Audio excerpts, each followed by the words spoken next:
Hey guys, welcome to Sovereign Bloom. This is our channel of family lifestyle, doing things differently, going down different paths, trusting God, and making a way where there might be no way. Sovereign Bloom. As sovereign is in the name, you might get it. We are trying to restore our sovereignty in Babylon. My people. Anyways, we are picking berries today to freeze and use at a later date. We are also trying to get enough food to serve us throughout the winter months, so we don't need to be buying these things from the grocery store. These little berries are like blueberries.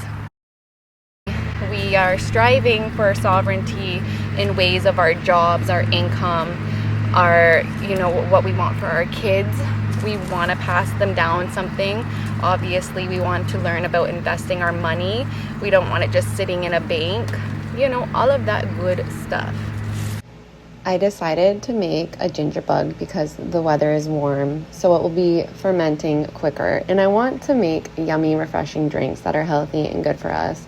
My husband loves his juices, his drinks, so I'm hoping that he's going to love this. And I get my natural ginger and I shred it up. I keep it in a container in the fridge so that each day I can add 1 tablespoon of the shredded ginger and 1 tablespoon of raw sugar. I'm using cane sugar and I usually top it up with a 1/4 cup of water.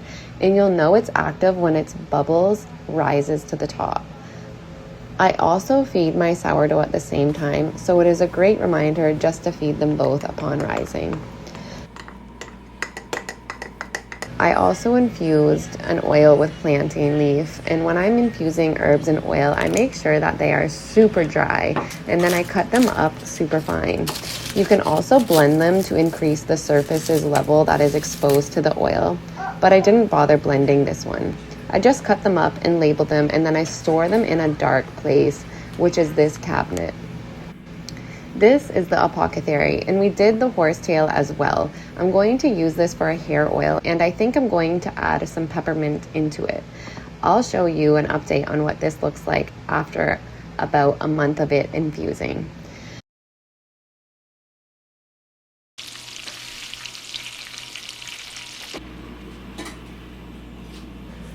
Y'all, I'm currently in the kitchen and I'm browning some butter.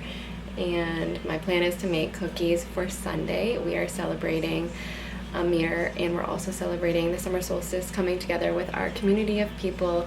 And yeah, this is what's up. Anyways, this bowl, just wanted to give it up for this bowl because I've been wanting one of these bowls, but if you look online, they're quite pricey. So I was just gonna wait until I found one at the thrift store. Now we're getting into the brown butter. We celebrated my son's second full circle with a cookout. I baked sourdough Dubai cookies, which I prepared the day before. After I browned the butter, I chilled it and measured out all the ingredients. I will share in the description. However, I'm not loving how these have been turning out. They become very flat, and I'm trying to achieve a more solid, bulky, chewy cookie. Alright guys, so now we're here at the Strawberry Patch Farm. We are picking some strawberries, and this is a spray-free strawberry field, and we are here with Grammy and Amir, and we are trying to gather at least 2 buckets for now of strawberries, and I plan on freezing them. I personally don't like buying frozen fruit in the winter time, or just in general. I don't know where the fruit is coming from. You don't know how it's handled. And if you're following, conventional foods, you know that they use a lot of preservatives and chemicals, and not just preservatives, but what's it called? Pesticides. They use a lot of pesticides on our fruits, and I want to try to stay away from that. I would rather not consume any at all if it means that I can't get them locally from a farm that doesn't use cancer-causing pesticides. And this was such a lovely, warm day. The summer has finally kicked in here in Ontario. The strawberries were beautiful. I was so surprised how You know, they're just out here in this field, they're not covered up, and the animals don't come after them. I asked her what she's doing, and she said that she thinks because it is such an open field that they aren't too concerned about them, because I cannot get strawberries to grow in our garden. When they do come in, they don't last long before a critter comes along and takes a nibble. Anyways, Amir wasn't really enjoying the strawberry picking because he is afraid of the tall grass or just grass in general. And I think that is because he's so used to the gravel and cement that it's unfamiliar to him, even though we do spend a lot of time at the park and outside in the bush. But he will slowly learn to like it. I know he will. And this is all part of our journey as being guardians of these little sweet souls that come into the world, is to share with them this way of life. And I know this is not everyone's way of life, but this is ours and this is mine. And my husband and I both love to work with the soil, with our hands in the soil, growing food, growing plants. It is berry season here, and I'm getting all of the berries I can to preserve and keep, hopefully throughout the winter times. Hopefully it can serve us that amount of time until the next season. This is what food sovereignty looks like. It's preparing for those months ahead that we don't have food growing here in Canada, instead of relying on the grocery stores. Today we are picking berries at Blooms and Berries here in Picton, Ontario, in the county. And I never get to actually talk to you guys because I always have noise in the background, or I have my son, and I like to do the face-to-face thing. I think it feels more personable, and I'm trying to grow a community here. I'm trying to gain your trust.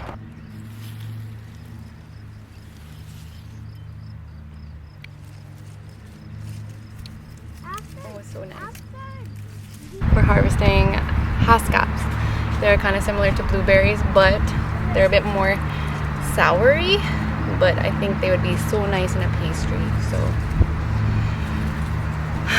this is Sovereign Bloom, and this is a channel of lifestyle, doing things differently, going against the normal path, you know?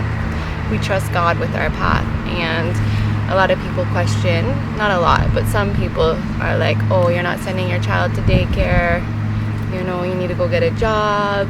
This is my job, making sure my son is grown in the ways that we see fit. That's my job. You hear? So, and in doing so, food is a huge part of our lifestyle. We want to eat food that is grown in Canada, preferably within our area. So our farmers, we want to support them. You know, we get our meat from the farmer, so why not get our fruit and vegetables from the farmer too? I don't want to be dependent on the grocery store. So this channel is about sharing that, sharing herbal medicine as a doula, as a holistic reproductive practitioner who works with many women in different phases of their life. I value plant medicine. I work with it, and I want to continuously learn it because there's so much to learn. I don't think we can learn enough in one lifetime, but I have been studying with various elders within around Canada, from BC to Ontario, and I am very grateful for that knowledge and wisdom being shared and passed down, and also that my spirit is called to walk that path of plant medicine with plant people.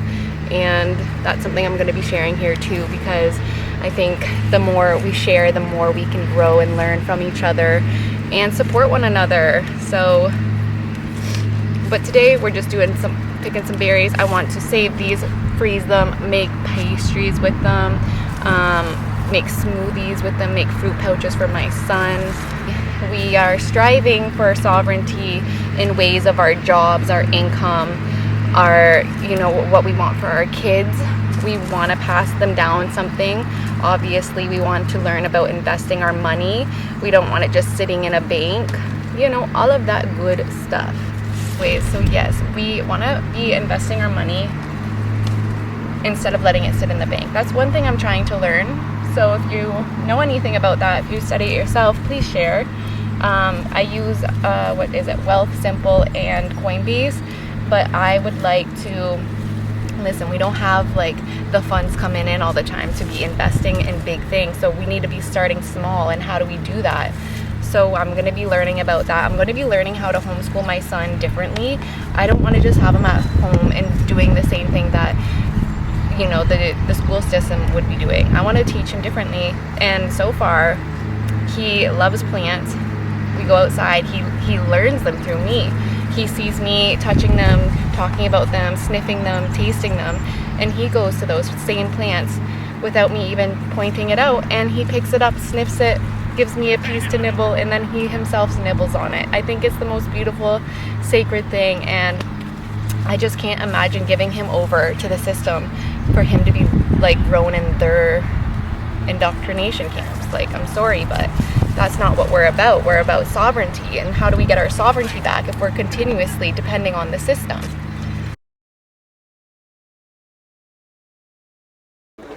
We are home and we're going to prep these berries and get them ready to freeze. We'll keep some fresh, but we are going to freeze most of them so they stay good and we can use them at another time. So I basically filled the sink up and gave the berries a bath and then laid them out on a towel and dried them off and cut the tops off. I plan on freezing this batch of strawberries to use for smoothies, purees, and I also want to use it for baking. I'm inspired by Munchies by Mallory to make these custard buns. And I have always wanted to make Pop-Tarts, and I had frozen some rhubarb, and I plan on using some of these strawberries to do just that. Anyways, y'all, this was our wonderful berry harvest from a spray-free farm, and now we're going to get into some cocoa bread. This is a very simple recipe, and if you are intimidated by making bread, I really suggest trying this because they come out perfect for me all of the time, and all you need is a scale and a mixer, but you can also use your hands to mix. But I think the scale is the key for when we are baking, and they are just too divine. I will share the recipe in the description below. And this is a traditional Jamaican dough that is usually paired with a patty, but we have been having it with almost anything from jam to jerk chicken, and with our eggs as well. It is something that is just on our plates now, and it is much better than any grocery store bread. I am telling ya, give it a try. We don't get direct sun in our apartment, so we utilize the roof when we can, especially if it's a sunny day. So I popped my plants out there while I was prepping away in the kitchen. And then we composted all of our things and scraps. This is our compost at the apartment, and it is made from a neighbor. Shout out to that neighbor, because y'all, it takes a community to really come together and try to live in a more unison way of living with the land and people. And I do feel like we moved from a place that was very hostile and uncomfortable, unfriendly environment to an environment that we can feel proud to be in and be around. This is the yarrow plant that my husband had planted at the beginning of spring, and it is supposed to be a symbol of protection. It is also just a beautiful perennial plant, and I'm just weeding up the garden. And we celebrated Amir's Earth Strong. I didn't take many videos of that because it was such a busy day outside at the park all day, and we did get this clip of fireworks on our drive home. Anyways, guys, that's the video. Much love, and until next time.